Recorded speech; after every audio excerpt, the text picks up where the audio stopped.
Hello, good internet, and welcome back to my... More Miles Edgeworth?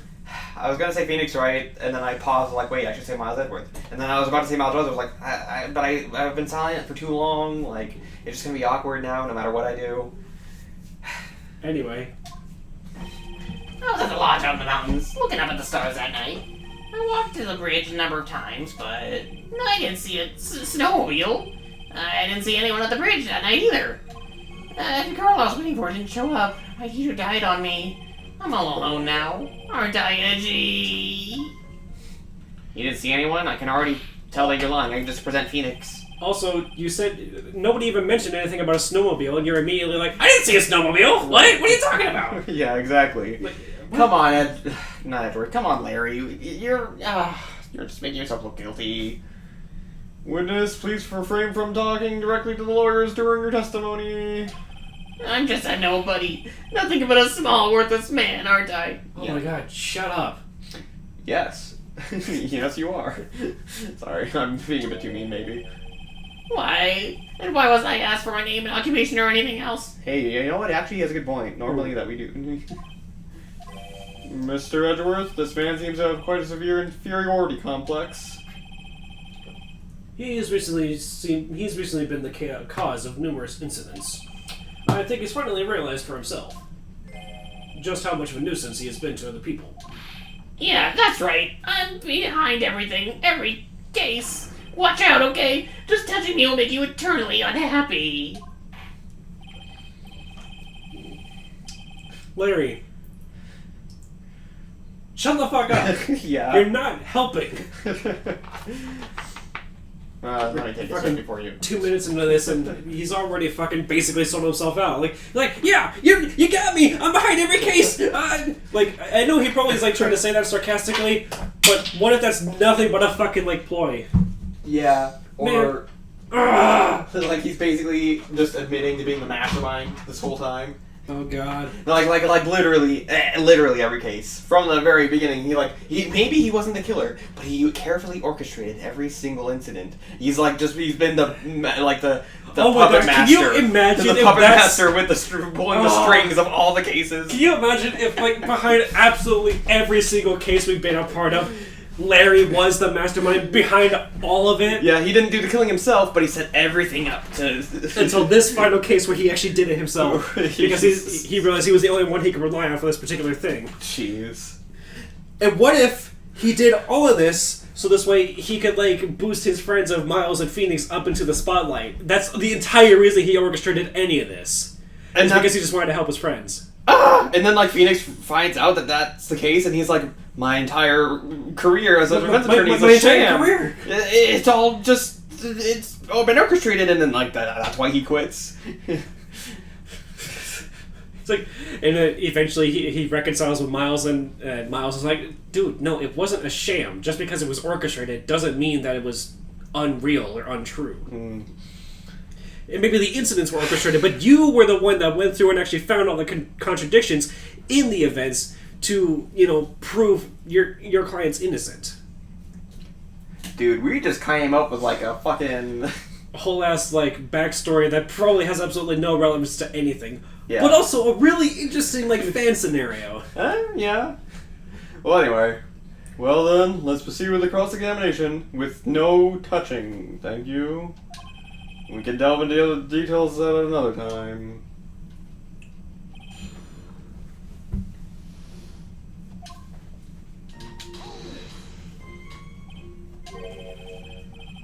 Whatever's the matter, Mr. Edgeworth? This one single statement is so full of contradictions, for a moment there, I thought I was going to collapse. So, witness, any ideas as to where these contradictions in your testimony lie? Depending upon your answer, I may stay my whip. Okay, give me a minute. Well, it was snowing that night, so I couldn't have possibly seen the stars. The rundown shack is hardly a lodge, is it? And even if the stars could be seen, it wasn't like I was there to look at them, right? See, you can do it if you try. Oh! There is only one issue here. What you saw at Dusky Bridge. A number of times? How many? Maybe 5 times? I went it once every 20 minutes. Which means you spent almost 2 hours at Heavenly Hall that night. You bet. Real love is about winning with your heart in your hands. Love, you say? It was this man's intention to summon the defendant to the small shack, using this blackmail letter.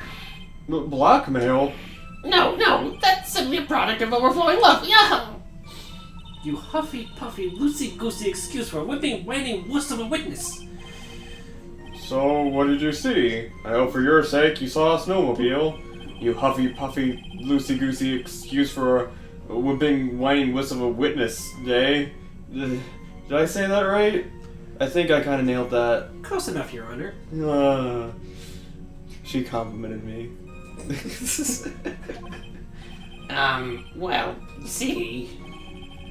Being called those names doesn't seem to bother him at all.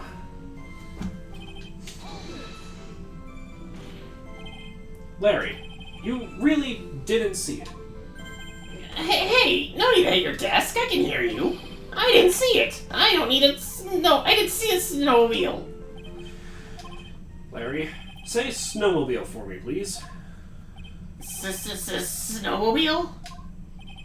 If you truly have nothing to hide, then why are you stammering like you just flew over a cuckoo's nest? Shut up! What is this? I don't know. Don't ask me. It seems I don't need to start from a more obvious contradiction. I'm going to strike the blow that will finally get him to spill the beans. You didn't meet anyone. That's right, because I've got nothing to do with this. And I'm just here to buy some Viridian paint, okay? Come on, I expect to see those crimson-like faces, now. It would appear that something pressing him isn't going to be enough, Mr. Edgeworth. Indeed. It seems he's going to claim to have nothing to do with this to the end. I don't want this guy to cost us any more time. I need to slice those obvious contradictions and keep things moving along. Alright, well, obviously. Can we just present Phoenix? I think so. Okay. Larry Butts. I can understand why you might want to throw your older life away. You're pretty pathetic, and you've caused all sorts of trouble. I'm sorry. But, having realized just how much of a nuisance you have been, that could be considered a step in the right direction. Edgy, are you trying to console me? It certainly doesn't sound that way to me. However, I cannot forgive you for simply turning away from the incidents you create. You're totally pinning this on me. Now then, let us talk about the night of the murder. Sister Bikini, after seeing the murder take place, asked Phoenix Wright to report it. Thus, he headed for the public phone by the bridge. Therefore, there he happened across a certain nefarious individual. You, Larry Butts. That's right, me, in the flesh. Listen carefully, witness. It doesn't matter if you change your name. So long as you remain pretty pathetic, you will continue to cause these incidents. That reality will not change. But what do you want me to do then? Larry, what you need to change is your inner self. But for now, what you saw that night, testifying truthfully about this one issue, is all I need from you. My inner self. I never really thought about it that way. Oh, that's so profound. Oh man, I feel like now I can. Larry? Larry. Yeah. Hey. Truthful testimony. Edgy. I think I've finally woken up. Oh dear. Well, I guess I could still be sleeping. But anyway, I'll do it. I'll testify. Well, I'm not sure this will go especially well. Well, let's look again then, witness. What did you see on the night of the murder? What I saw her too. I went to the shack around 9, so it would have been around 10:30 p.m. I was lying under my bedding when a white flash almost blinded me. I looked out the window, and Dusky Bridge was on fire! There was still some thunder, but I went right away to check it out. That's when I ran into Nick. You certainly saw quite a lot, didn't you? Excuse me. So, what happened to the bridge after it caught on fire? Real quick before we move on, theory time. Mm-hmm. The real murder weapon was placed on the bridge while it was still snowing. And then, when it started thundering and lightning, the sword or whatever it was that killed Miss Dunham was used as a lightning rod to strike the bridge, purposely catching it on fire using the lightning. It wasn't just a freak accident. So you think she was killed previously, and then it was somehow set up to be used as a lightning rod on the bridge? Actually, when you say killed previously, now that I think about it, that seems... yeah. Kind of silly. Yeah. It was an idea. Sure. I do like the lightning rod theory, but I don't know exactly how much truth that may actually hold, you know? Yeah, like I said, it was a theory. It was like me after seeing a 3-day stint chasing a girl. Oh, after I thought you said seeing... whatever. It was like me after a 3-day stint chasing a girl. It totally burnt out. Like almost totally gone. I mean, trying to cross the burning remains of what caused Nick to fall. What did you say? Oh, don't worry. It's nothing life-threatening. You just caught a cold. I never know with that man if he should be called unlucky or lucky. Now, Mr. Edworth, please commence your cross-examination.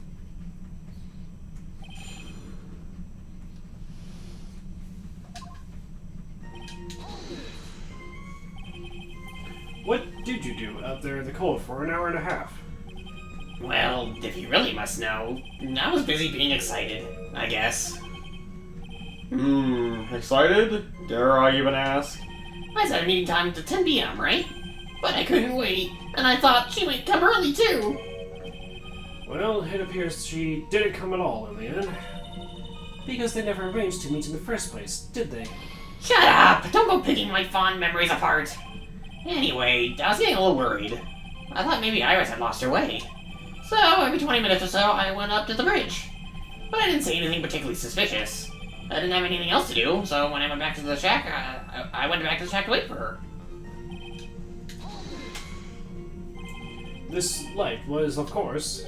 Lightning! Like, kapow! Like a slap right from Naomi, honestly.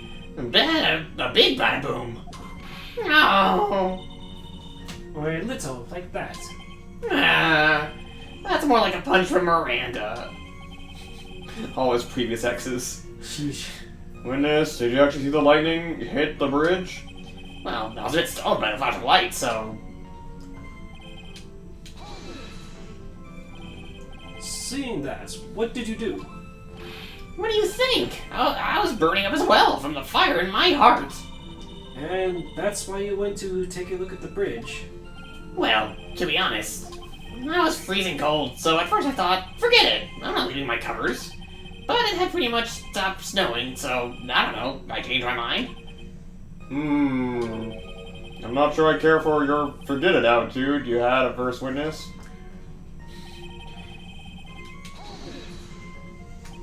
You said right away, but exactly how long after the strike was that? The lightning fell and the bridge caught on fire maybe around 5 minutes. I mean, I suddenly thought, I gotta go check this out. How far is this small shack you were in from the bridge? Hold on. Well, it had pretty much stopped snowing. I guess about a 5-minute walk?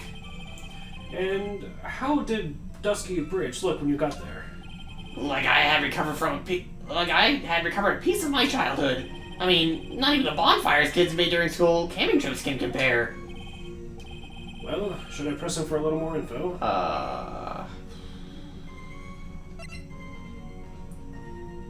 Why did you go to the bridge? Like, it's on fire. Why would you go up to it? Like, that seems silly. Well, we can ask. So you suddenly thought to check out the bridge. Does this mean that you initially had no intention of doing so? Well, yeah, I guess it does. It was really cold. I didn't really want to go out there. If that's the case, why did you change your mind? I don't like to hear your reasoning. In which case, please give a testimony to that effect, witness. My reasoning? Okay. Reasoning, is it? I thought I'd never get another chance to see something big, something so big burning. So you decided to go and see what was happening. That's right. We're talking about a massive suspension bridge burning to the high heaven. That's not something you see every day. A real spectacle. Spectacle. Like, really special? Can we really trust a witness whose name was pronounced spectacle? Life seems to love hitting us poor witness below the belt. Well, my motto is, hit life back as hard as I can. Ah! I'll give you a few hits too, if you'd like, with my whip. He told me about the burning bridge yesterday, but there's still something that doesn't quite fit. It looks like, despite his change of heart, Larry still isn't telling us the whole truth. Okay. I'm gonna see if I can choose the other option and see what that gives us.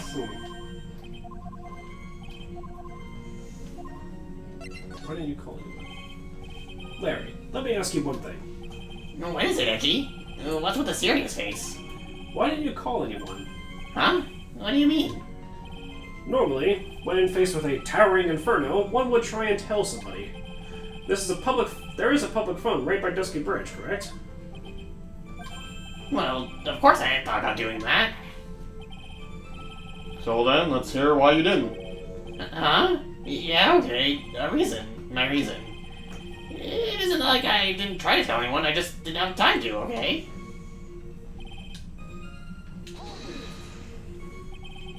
You claim to have arrived at the bridge at the same time as Wright? Yeah. I thought I better tell someone about this, but Nick came up and yelling about murder. It totally made me forget about the bridge. The fire was pretty much out by then anyway. What's this feeling? I suddenly have a terrible case of unease. It was after contacting the police that Phoenix Wright fell from the bridge, correct? Yeah, that's pretty much it, more or less.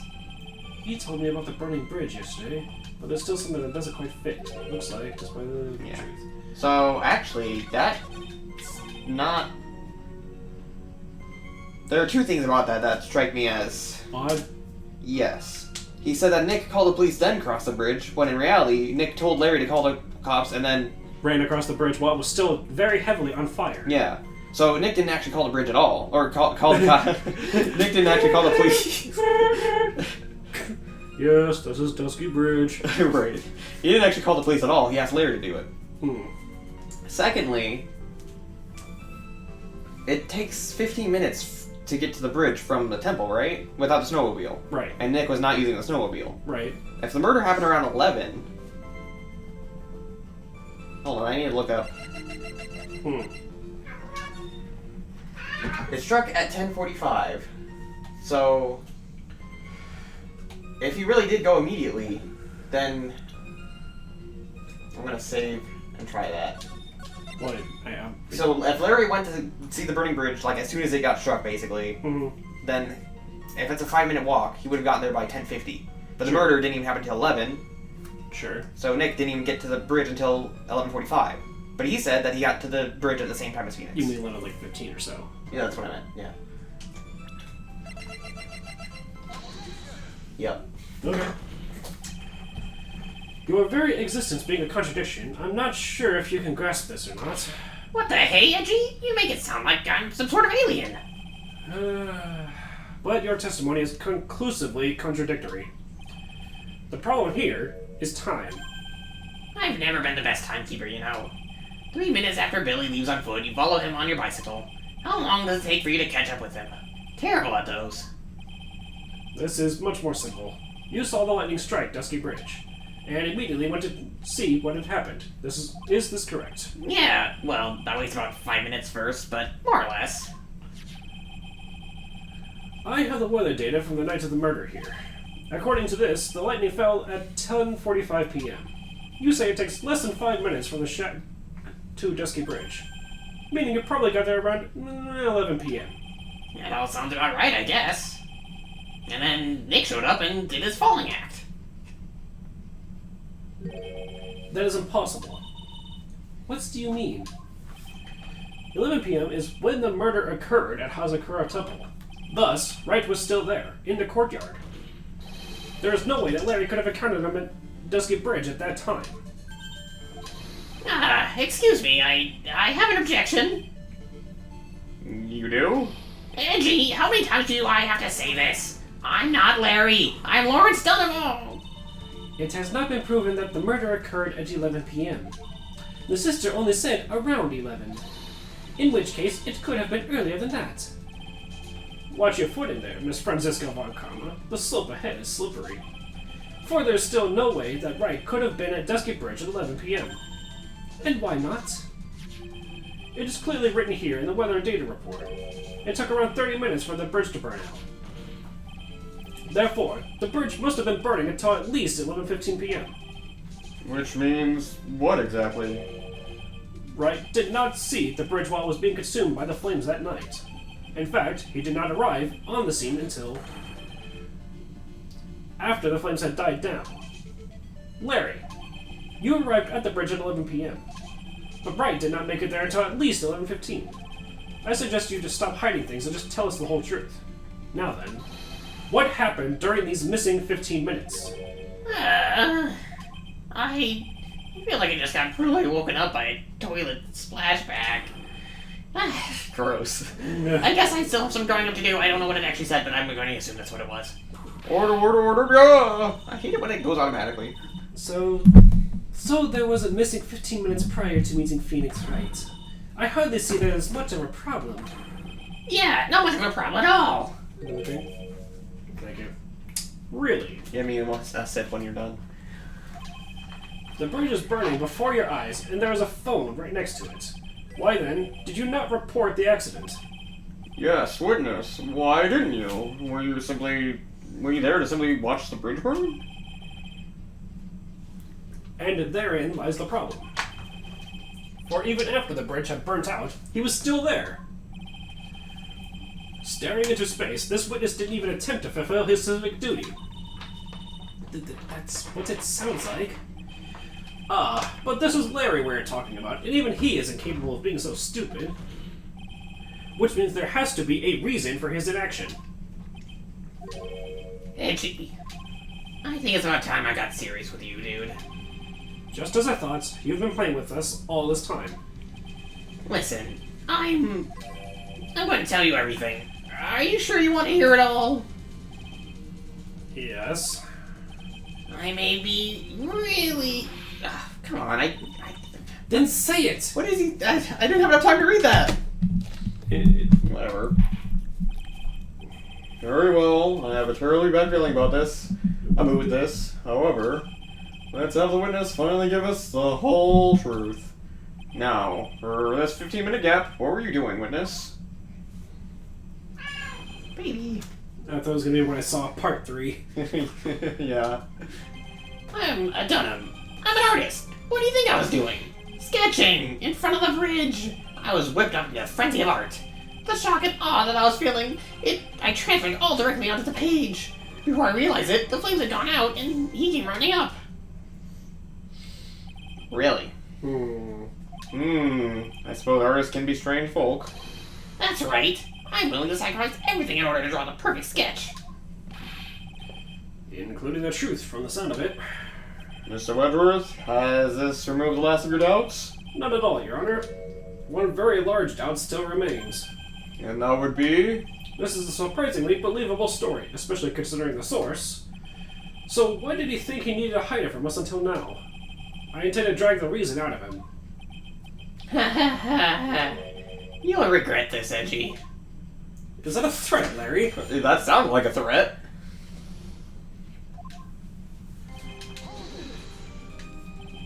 Tell us, Larry. My name is Lawrence. Get it right. Maurice, get your own name right. Fuck!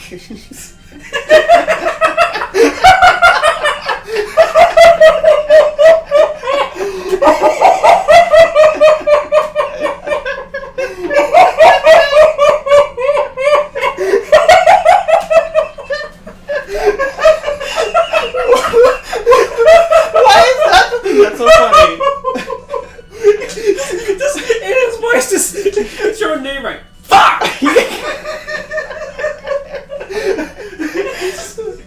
He's such a dumbass. He has to be corrected on his own name.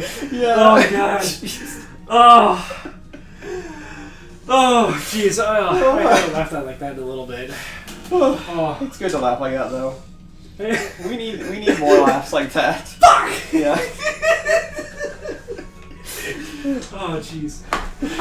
It was just so perfect. Yeah, the way I still did it in his voice. I agree that it added humor, but I didn't expect to get that much out of chuckle out of it.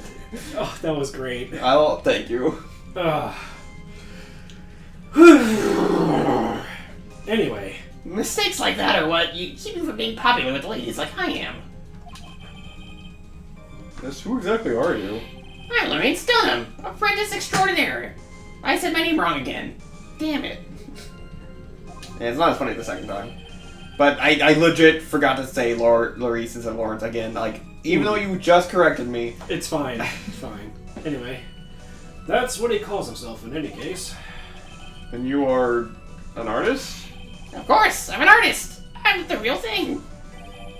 Yet again, that's what he calls himself. Names mean nothing. There's only one issue I care to discuss. What were you doing? That is a very big issue indeed.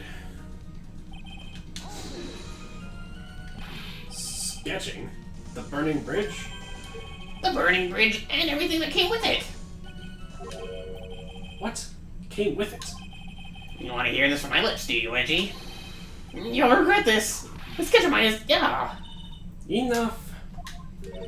Just take that ridiculous sketch of yours out already, witness. What are you talking about? I don't know what you mean. It doesn't appear to be the fastest solution. I'll leave it to you, Mr. Edgeworth. What should I Ask do? for I've got a it. terrible feeling that the instant the sketch is revealed, Ask the for entire it. world may be changed by what is depicted there. Ask for it. Look at the sketch! Larry, I wonder if you could show us your sketch. Please? Well, well. You and I couldn't have imagined it turn out like this. Imagined what? That Larice Dunham's debut would take place here, today, like this. Watch it be like a very terrible, like, very, very bad, Drawn like, with crayon. like black crown, like, Yeah. just a very basic outline of a bridge. Oh, ouch. Show it! Now. Okay, but still yourselves. This is the world of Larice Dunham. Okay. Yeah, there seems to be a person on fire. It's definitely in crown and or colored pencil. Yeah. Oh. Well. So this is Dusky Bridge, correct? Quite a large bridge, isn't it? Your response, Miss Von Karma? Yes, well, it's a better drawing than I expected. Isn't it? Isn't it? I showed to reproduce those flames, I really did. Yes, I'm sure you did.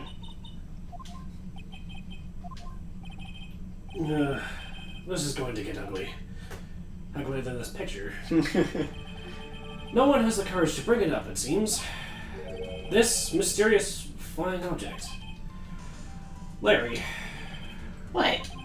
the burning bridge is fine, but what is that unfortunate looking figure? Ah, you spotted that? I thought you might. However much I might want to ignore it, I can't. It's Iris, of course. Iris. I wish she'd taken better care of herself. To plan for her future, you know. What would have happened to her if she had injured herself flying like that? Larry, please, answer this next question honestly. Okay. Are you really claiming to have seen this? Are you claiming to have seen the silhouette of the defendant flying over a bridge that was engulfed in flames? Yep, that's what I saw. That's why I drew it. I'm an artist, a real artist. Are you? Hi? That girl, she's really hype in this picture. She's higher than I am. I can't believe they actually set that up to say hi. Cause Are you high? yeah. Wow. And then they immediately tried to like jump on it, like Right. talking about the height. Like, we see you, Gabe. We Right. see what you're getting at. Yeah.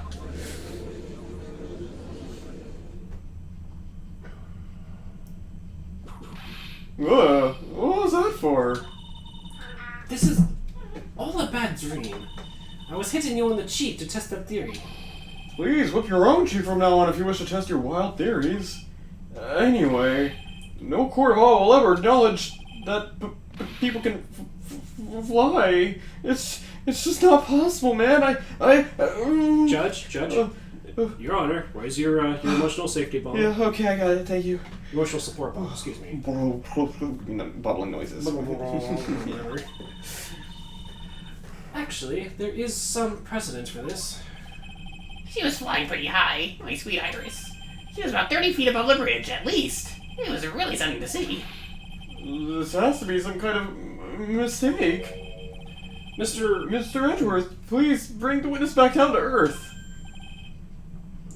What? Me? This witness is your friend, is he not? Accessory to foolishness, Miles Edgeworth. Let's get back to the cross-examination, by force if necessary. Mr. Edgeworth, I expect to see I expect you to expose the obvious contradiction here. Yes, Your Honor. And we'll do that in the next episode. See you guys next time. Bye.